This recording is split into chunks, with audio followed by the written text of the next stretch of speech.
Hello and welcome to the PFF Fantasy Podcast. I'm your host, Nathan Jahnke. Unfortunately, we do not have John with us today. He is out. He is ill right now. I hope all of you join me in wishing him well. Hopefully, he is back with us next week when we talk wide receivers for the 2025 season. But without him, we will talk tight ends for the 2025 season. If you haven't been listening to the past couple episodes, we have been going position by position. I have ranked the top 150 players for the 2025 fantasy season. Have that up on the website as well in article form. Have also been writing about quarterback tiers, running back tiers. This week it's tight end tiers. So if you want to go beyond the top 12 players that I'll be talking about today, I do have that in article form. So feel free to check it out. Feel free to check out the past episodes if you missed them. And if you haven't subscribed already, please feel free to subscribe to us. Really helps us out. But I'll jump into the tight ends and we'll start with tier one. Tier one starts with Brock Bowers. There are 3 tight ends in the tier, and it shouldn't surprise anyone who those tight ends are. It's Brock Bowers, Trey McBride, and George Kittle.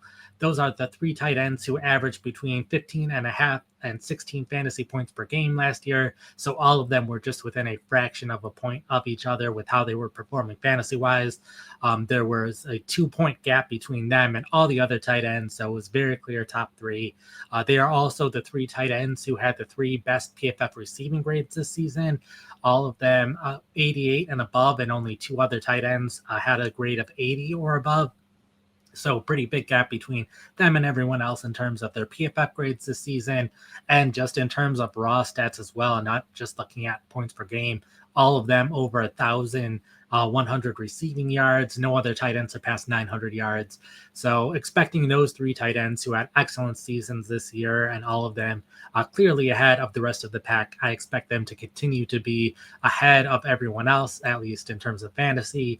And starting with Bowers, he had a phenomenal rookie season, arguably the best rookie season of all time for a tight end. So it was great to see out of Bowers and expect that to continue. And a lot of things were working against him this past year. Had the head coach get fired at the end of the season, fired the offensive coordinator in the middle of the season, constant changing of the guards at quarterback. So there was not a lot of consistency in the offense. Hopefully there is more consistency this year. The one change that we do know for sure is Pete Carroll will be his new head coach. Pete Carroll, the longtime head coach of the Seattle Seahawks. Rumors that they might be getting a bit of the band back together with Darrell Bevell interviewing for the offensive coordinator job. Russell Wilson also rumored to potentially go to the Raiders as well. So a lot of former Seahawks potentially going there. I think that would all be fine news for Bowers in general. Even though Russell Wilson didn't have a consistent fantasy starting tight end throughout his entire time with Seattle, there were those couple of years where Jimmy Graham was their tight end, and he was consistently finishing between the tight end 7 to tight end 12 range. But this was also in the middle to late stages of his career when he was ages 29 to 31. So it was at a time where Graham wasn't quite at 100%. If they had Graham earlier in his career, I think he would have been a clear top 3 or so fantasy tight end. So not concerned at all about if that ends up being the quarterback and the offensive coordinator for the Raiders. Definitely some changes that could happen that could also be different, but almost anything would be an upgrade to what he had this past year. I think my only concern with Bowers is if he gets an increased competition for touches, we could see the Raiders changing who they have at running back, and that could mean more running the ball this upcoming year. They could also add some wide receivers to go with Jacoby Myers, and even though Bowers should still be the clear leader in targets on the team, he might not dominate targets the same way he was this past year, and might not need to run as many pass routes if they are winning more games or at least staying closer in games. So that would probably be my only concern with Bowers, but if all of those things that go wrong do go wrong, I would only expect him to fall to tight end 2 or tight end 3. I think the only thing that would really stop him from being one of those elite fantasy tight ends is an injury, and an injury can happen to anyone. So not baking that in too much there for Bowers. The one tight end that is closest to him is Trey McBride of the Arizona Cardinals, another tight end who had a phenomenal end to the previous season. And then throughout this entire season, he was very effective at tight end. and expect a lot of the things to be remaining the same for McBride this season. Same coaching staff. Kyler Murray should stay the quarterback. Still expect James Conner to be at running back, Marvin Harrison Jr. to be his primary competition for touches, receptions. So I expect a lot of the same things from McBride this year. I think the one kind of clear and obvious thing that we hope as fantasy managers changes next year is ideally he catches more touchdowns. He ran for 1 touchdown early in the year, and it wasn't until the end of the season that he caught 2 more touchdowns. So ideally, he catches a couple more, and that is probably what it would take for him to be the overall tight end 1. So I think if that does happen, he has a chance to get there because I think things are so close between McBride and Bowers, both in terms of opportunities and talent. I think McBride should be drafted pretty close to Bowers. I think a lot will depend on how ADP turns out of which of these 2 tight ends I would prefer drafting. But I think there is at least a chance that if Bowers' ADP is far ahead of McBride's, that McBride could be the better value of these 2 tight ends. The third tight end to round out the tier is George Kittle.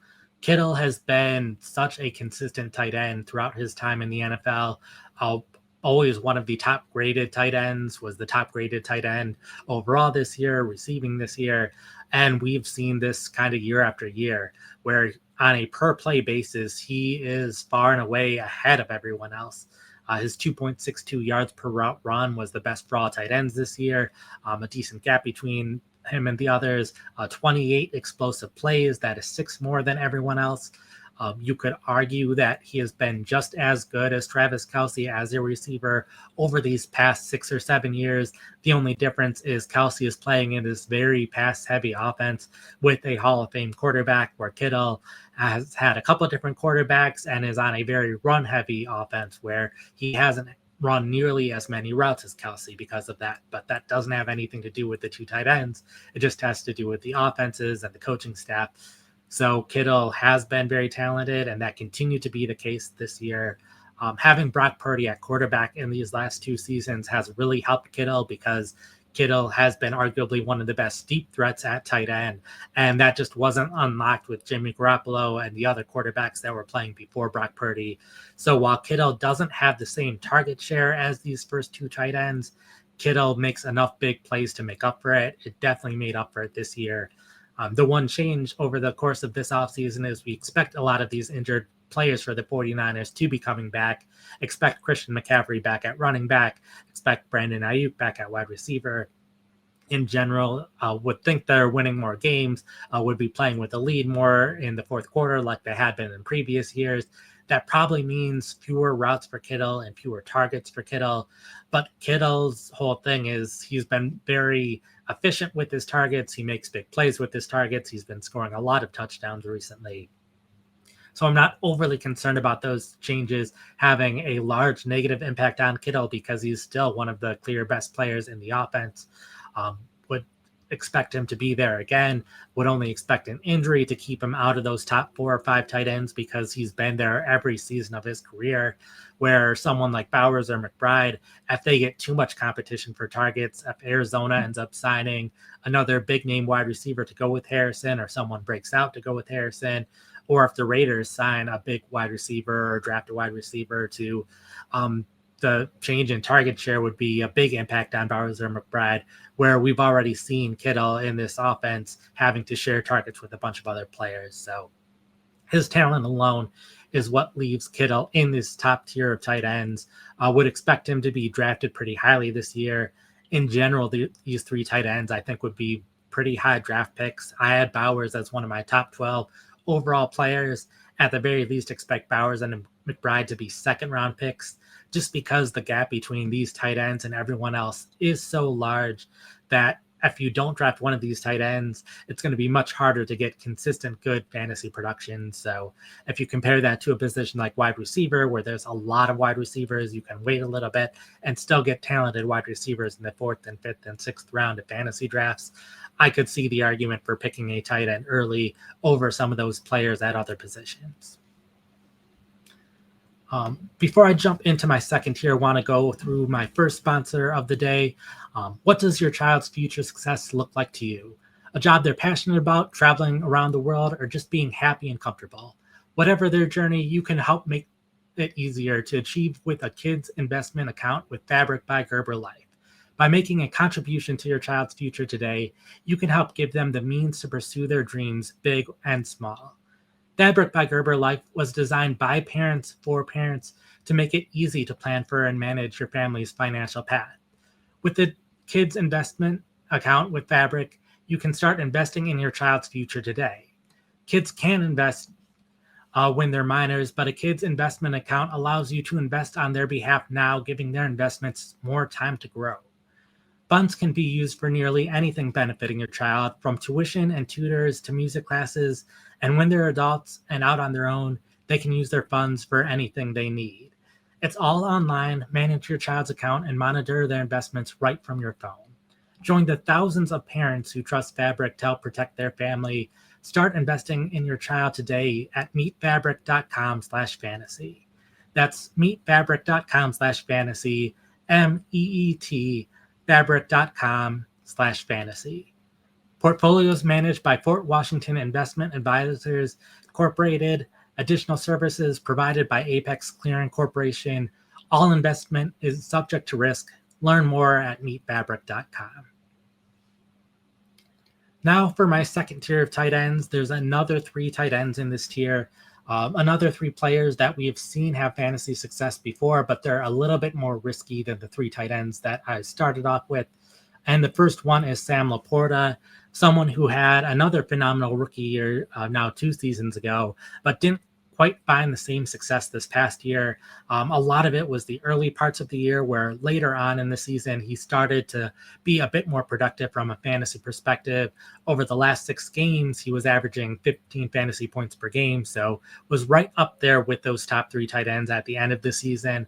My concern is that at the end of the season, even though part of it was Laporta was injured a little bit early in the year, that probably impacted his production, but a lot of other factors were contributing to Laporta getting more involved late in the season. We had David Montgomery, who was out with injury. They also had a number of more difficult opponents, which meant a lot closer games than what we were seeing earlier in the season. And that meant more passing by the team. So they were throwing more to Laporta and just throwing more in general. He was averaging 9 more routes per game over that last stretch of the season compared to the earlier parts of the season, where in general we expect the Lions to have this high-powered offense, also a high-powered defense, which they didn't have for a lot of the season because of the injuries that they were having throughout the year on defense. So I expect this to be kind of similar to the 49ers in that they have so many good skill players. They have the 2 running backs. They have the 2 wide receivers. They have a good defense. They should be running the ball early and often in games, which limits the amount of pass routes for the tight end. So a lot of things are working against Laporta. The one reason that Laporta is in this tier where Kittle was in the first tier is because of the talent gap that we've seen. We've seen Kittle be among the best, if not the best tight end in the league for a long period of time, either him or Travis Kelce, where Laporta just hasn't graded the same, both in his rookie season as well as this year. He's graded very good for a tight end, still one of the top couple of tight ends that we've graded over the past 2 years, just not in the same category as the tight ends that we were talking about in the first tier. So while I expect Laporta to be a very safe fantasy starter for this upcoming season, expect him to be one of the highest scoring fantasy tight ends, it's because I don't expect him to be running as many routes or getting as many targets or having as much success on the targets as the 3 tight ends in the first tier, that I think Laporta belongs in a separate tier. And I think there should be at least a round or so gap between ADP, between the top 3 tight ends and these 3 tight ends. The next tight end is TJ Hawkinson, someone who has been arguably one of the most consistent younger tight ends of the past 5 or so years. He was tied for first in fantasy points per game in 2023, third in 2022, top 6 in both 2020, 2021. All the other tight ends that we've seen that kind of consistency year after year, the Travis Kelce, Mark Andrews, George Kittle, all of them will be 30 years old or older next year. And really at the tight end position, we've seen a couple of strong younger tight ends and then a bunch of older tight ends who have been doing well. over a couple of years of draft classes, there haven't been that many strong tight ends, and TJ Hawkinson really sticks out as the most accomplished tight end under the age of 30, and he is 27 years old right now. Has 3,600 receiving yards over the past 5 years. The next closest among the tight ends under 30 is Dalton Schultz at 3,100, then Noah Fant at 2,700, Njoku at 2,700, Pitts at 2,600. So 500-yard gap between him and everyone else, 1,000 yards between him and third and fourth place and beyond. So Hawkinson, very accomplished. Also, in terms of receiving grade, he has an 83.7 career grade as a receiver, while all the other tight ends that I had just mentioned, all in the 70s in terms of their career grade. So a big talent gap, a big gap in terms of accomplishment so far. The big thing is that Hawkinson tore his ACL and MCL a year ago in December, returned to play 10 months later, so not at 100%. I don't think he was at 100% at any point this season. We still saw some flashes of the tight end he once was, just not nearly that consistency. But I think with another offseason to recover, I would expect Hawkinson to have a much better 2025 than we saw in 2024. I trust the film of what we saw all those previous years, and Hawkinson still put out some good production, still graded relatively well, just not as well as we've seen in past years. So I think Hawkinson, even if he doesn't get back to where he was, he's still a borderline fantasy starter with the production we saw in 2024. But I'd expect him to be doing a bit better this year. And hopefully over the course of the offseason, we hear some pretty positive reports about him to give us a little bit more confidence when we're drafting Hawkinson as well. So I think because of everything we've seen, he still belongs in the top 5 tight end conversation, even though a lot of the tight ends that I'll be talking about today, basically a lot of the tight ends that we saw have fantasy success this past year, Hawkinson is the pretty clear exception from the group as someone who didn't finish as a top 12 fantasy tight end, but is ranking much higher this time around. Next tight end on the list is Jonnu Smith at number 6, rounding out the tier 2 of tight ends. Someone we saw had a career year this past year and really picked it up over the course of the second half of the season, scored 194.4 fantasy points from week 7 to 18, which was the most out of any tight end during that span. So had a very excellent second half of the season.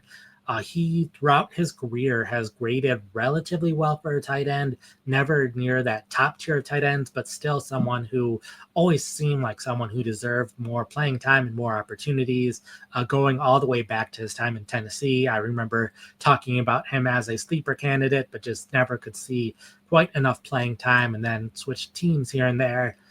Only had 2 games in his first 6 seasons where he caught at least 70 yards. So even though we saw flashes on big plays, it was very rare that we saw that put together over a course of a game. But then in 2023, during his time in Atlanta, had another 2 games where he surpassed 70 yards. So saw it a little bit more there.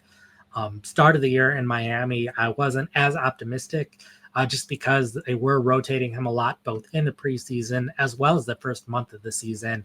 Really was only using him in 11 personnel, but as the season progressed, he started playing better, which gave him more playing time finally. And then he played better on that playing time, which led to even more playing time. So a nice domino effect, which helped his fantasy potential. So he doubled his number of games with at least 70 yards over the course of his career this past year with the Dolphins.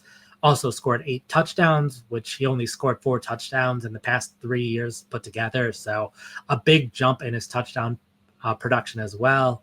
So this was all very good to see. My only concern is if the other parts of the Dolphins offense rebounds compared to what we saw in 2024. We saw Tyreek Hill not play nearly as well as we've seen in the past. We saw Jalen Waddle not play nearly as well as we've seen in the past. And there was also kind of a clear split in how effective Devon Achane was, both with and without Tua Tagovailoa. I would expect this to be more of a run-first team if they are winning games, and expect both Hill and Waddle to be more involved in the passing game. So I'm not sure Smith will put up quite the same production we saw this year because of all of those factors, which is why I have him in the second tier of tight ends rather than the first tier. But I think his production over the course of those last 12 games or so, as well as just seeing a decent amount of good play throughout his career, is enough for me to trust that he should still be one of those top 6 tight ends, even though it's a relatively small sample size that we've seen him be a great fantasy tight end. And before I jump to my third tier of tight ends, want to go over our second sponsor of the day. Have you played Pick 6 from DraftKings yet? What are you waiting for? You better get in on it. The playoffs are here and time is running out. As the official daily fantasy sports partner of the NFL, DraftKings does fantasy sports like no one else. Play for better payouts on Pick 6. It's super easy to get started. Select 2 or more players. Choose if they'll have more or less of a stat like touchdowns, yardage, sacks, and more. Pick 6 is available in most states, including Missouri, California, Texas, Georgia, and more. And DraftKings is making it even sweeter for first-timers. New Pick 6 customers play $5, get $50 in Pick 6 credits. And with the Super Bowl, with one of the things that I looked for when I was looking at Pick 6, Juju Smith-Schuster, someone who stepped up in the conference championship game. There are multiple things that you can go more or less for with Smith-Schuster, either receptions, receiving yards, receptions, something that I like looking at all my player usage stuff. So that is one thing that you can look for with Pick 6. And you can win more cash on Pick 6. Download the DraftKings Pick 6 app and use code PFF. That's code PFF for new customers to play for $5, get $50 in Pick 6 credits. Only on DraftKings Pick 6, the crown is yours. Gambling problem? Call 1-800-GAMBLER. Help is available for problem gambling. Call 888-789-7777 or visit ccpg.org in Connecticut. Must be 18 plus. Age and eligibility restrictions vary by jurisdiction. Pick 6 not available everywhere, including New York and Ontario. Void where prohibited. 1 per new customer. Bonus awarded as non-withdrawable Pick 6 credits that expire in 30 days. Limited time offer. See terms at pick6.draftkings.com/promos. And now jumping into my third tier of tight ends. Starting out the tier is Travis Kelce. This is another tier with just 3 tight ends in it. Travis Kelce, someone who was the clear-cut top tight end in fantasy for a number of years, was a first-round fantasy pick for a few years in there as well. But we saw a pretty dramatic drop-off in terms of his production this past year. Oddly enough, we had seen him decrease his playing time each year, and his playing time actually jumped up a little bit this year. But he had finished with at least an 83.0 grade or better every year from 2016 to 2023. But his grade dropped to 70.5 in the regular season, 70.9, including the playoffs. So a pretty big drop off in his grade. That included his avoided tackle rate pretty much free falling, which contributed to his yards per route run, reaching a career low 1.43. But even though it's a very clear difference between where he was this past year and where he had been all these previous years, that was still good enough for the tight end 5 in terms of fantasy production this year. I was also working on the top 100 that we do in terms of overall players, not just for fantasy. Kelce was still someone that was ranking in the top 100 players in the league overall. So even though he's not quite at that top 5, top 10 players in the league anymore, he is still one of the better players in the league in general. So because of that, he still definitely belongs in fantasy starting lineups, assuming he doesn't retire. My other concerns along with his regression is that Rashee Rice, hopefully back next year, at least back, even if he's not at the beginning of the year, should be back sometime during the year. And then Xavier Worthy, another player who started to play better and better as this past season progressed. So that should be 2 young players that should be seeing a ton of the targets this upcoming year. That could lead to another decrease in targets for Kelce next year. But even then, even if we don't expect Kelce to have that high of odds of reaching the top 5 fantasy tight ends, he should still be a fantasy starter, assuming he is playing. So even though he is not the best high upside play, really once you get past the top 6 fantasy tight ends, there's not going to be a lot of tight ends with a ton of high upside. And also a chance Kelsey turns things around a little bit next year. We have seen plenty of times where there were older players. They seem to take a little step back and then take another step forward. We saw this a couple years ago with Kelsey, where his grades started to decline a little bit, and then the following year they shot right back up. So there is at least a chance that Kelsey returns to at least closer to the production that we've seen in past years, even if it's never quite the same as what it once was. Next tight end on the list is Mark Andrews. Andrews, someone who had a very frustrating fantasy season early on, but then started scoring touchdown after touchdown after touchdown late in the season to really help his fantasy production at the end of the year. So he ended up finishing 6th in fantasy points because he had 11 touchdowns, which was clearly the most for tight ends this past year, but he was only 14th in receptions, so wasn't getting as many targets or receptions as other tight ends. His playing time was limited throughout the year. He was losing time to Charlie Kolar in run situations and Isaiah Likely in some passing situations. Andrews is someone who has consistently graded well at tight end, continued to grade well this year, but Likely was also one of the higher graded tight ends this past season. So I would expect Likely to continue to rotate in pretty significantly. We saw this earlier in Andrews' career as well, where he was only a part-time player, even though he was really efficient on a per-play basis.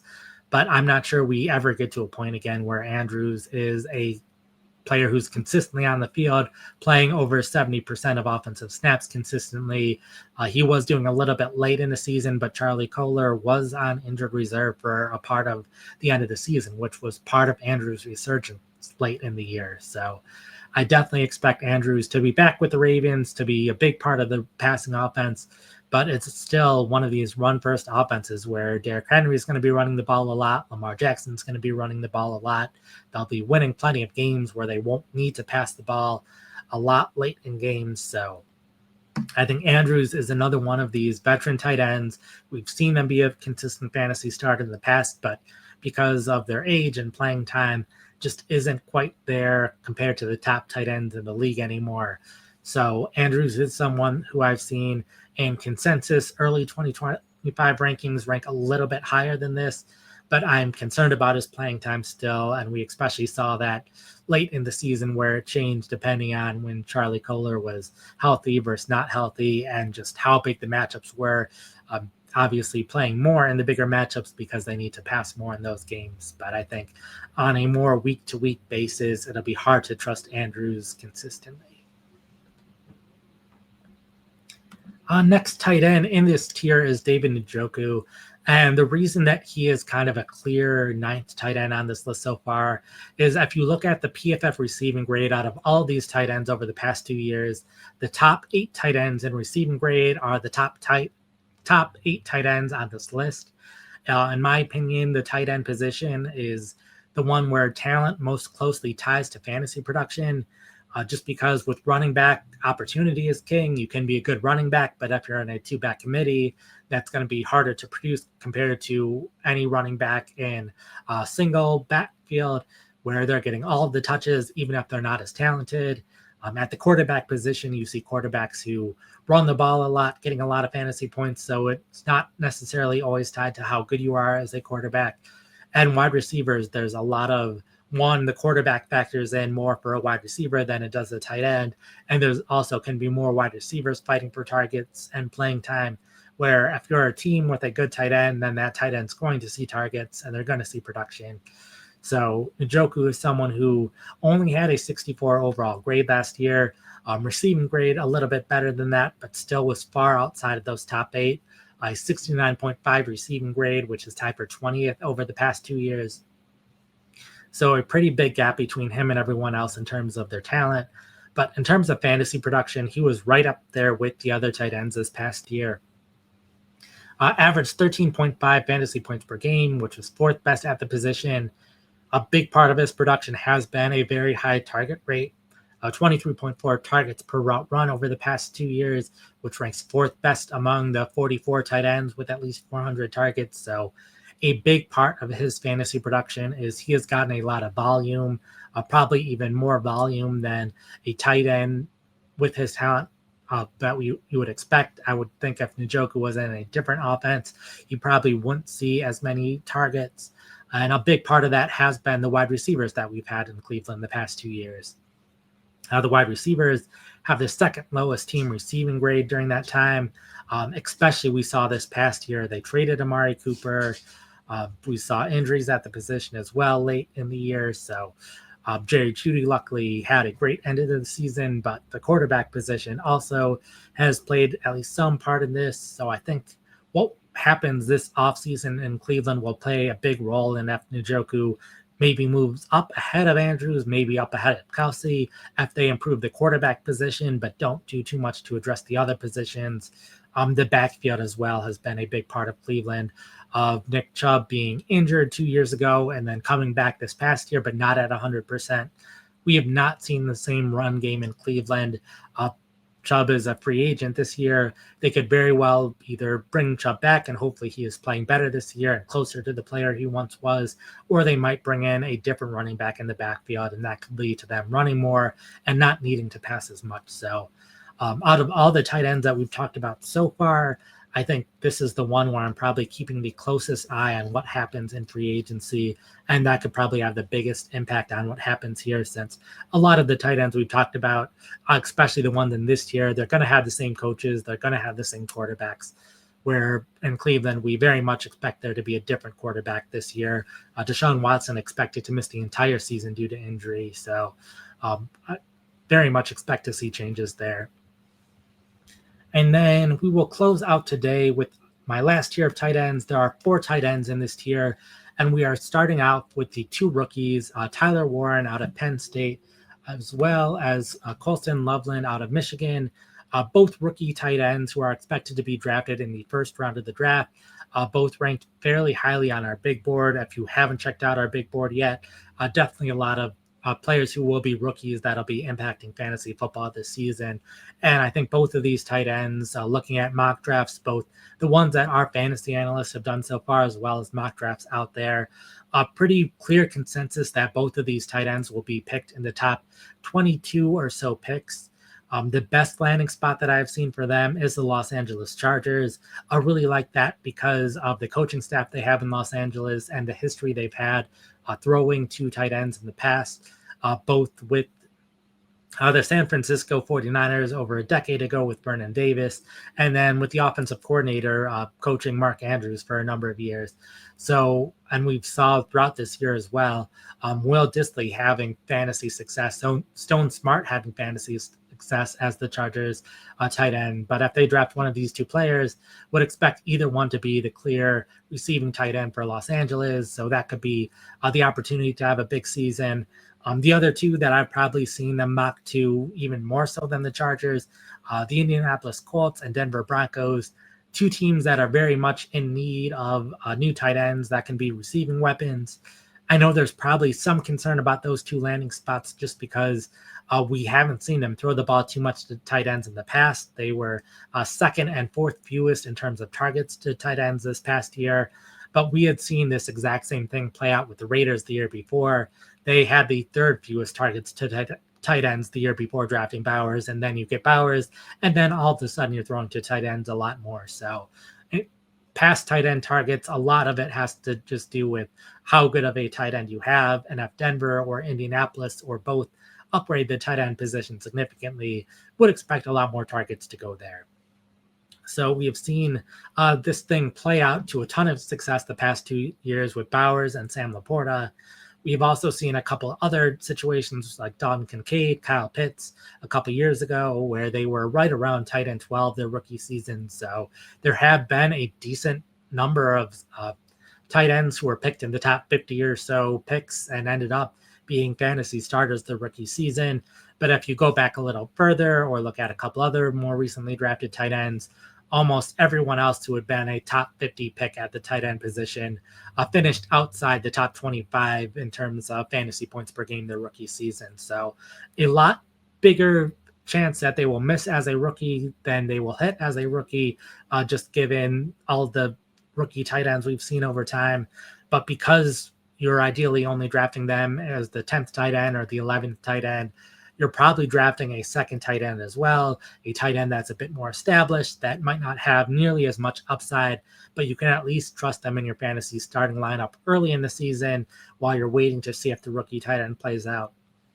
And then if they're not playing out, continue playing the veteran, or if the rookie does play out, then the rookie becomes your starter. The last two tight ends in the tier, we're starting off with Dalton Kincaid as the 12th overall tight end in my rankings. At this point, there are a lot of options of what you could look at tight end if you have waited this long to draft one.